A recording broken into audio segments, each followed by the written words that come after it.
जीने के लिए खाना और पीना दोनों बहुत ज़रूरी है। खाना मिल जाता है लेकिन पानी हमें खुद ही ढूंढना पड़ता है और पानी भरने के बाद हम तैयार होकर निकल पड़ते हैं ब्यावरा रेलवे स्टेशन। आज का दिन बहुत खास था क्योंकि हमें आज उज्जैन जाना था। थोड़ी देर में हम निकल भी पड़ते हैं उज्जैन, जहाँ पहुँच जाते हैं मक्सी पहुँच जाते हैं। मक्सी पहुँचने के बाद हम निकल पड़ते हैं आउटर की ओर, जहाँ से हमें जाना था उज्जैन के लिए कोई डायरेक्ट ट्रेन नहीं थी, लेकिन हमें जाना था बाय बस।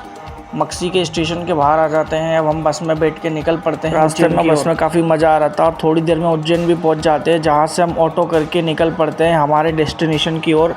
रास्ते में हमें मिलती है जेल। ये वही जेल है जहाँ पे रंगा और बिल्ला कई सालों तक रहे थे। आप लोग ये बताइए उज्जैन में कौन कौन सी फेमस जगह है जहाँ हम घूम सकते हैं। फाइनली हम पहुँच ही जाते हैं हमारे डेस्टिनेशन पे, यानी कि बावन कुंड पर। प्रकृति का ये अद्भुत नज़ारा निहारने के बाद अब हम निकल ही पड़ते हैं सीढ़ियों की यात्रा में। हमारे साथ पिताजी के अलावा हमारी बहना भी मौजूद थी। क्या आप लोग कभी बावन कुंड गए हैं? यदि गए हैं तो किस काम से गए हैं? आपको दिखाते खतरनाक नज़ारा।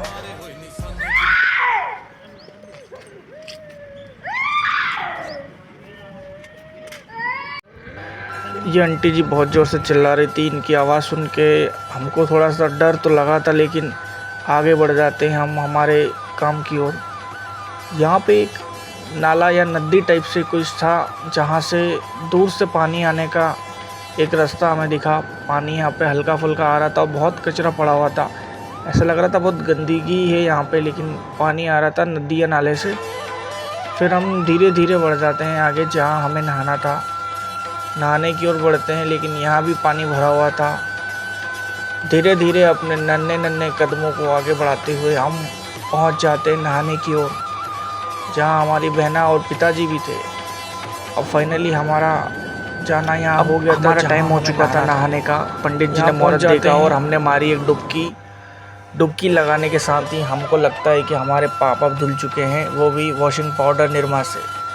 थोड़ी देर बाद हम यहाँ से निकल जाते हैं और वापस लौटते हैं अपने डेस्टिनेशन की ओर, जहाँ पे बहुत सारे कचरों पे हमारी नज़र जाती है। एक नज़र घूमने के बाद पानी को निहारते हुए हम बाहर निकल जाते हैं, जहाँ सीढ़ियों से चढ़ते हुए हम ढूंढने लग जाते हैं ऑटो वाले भैया को, जो हमको यहाँ पे लेके आए थे, लेकिन वो पता नहीं कहीं निकल गए थे।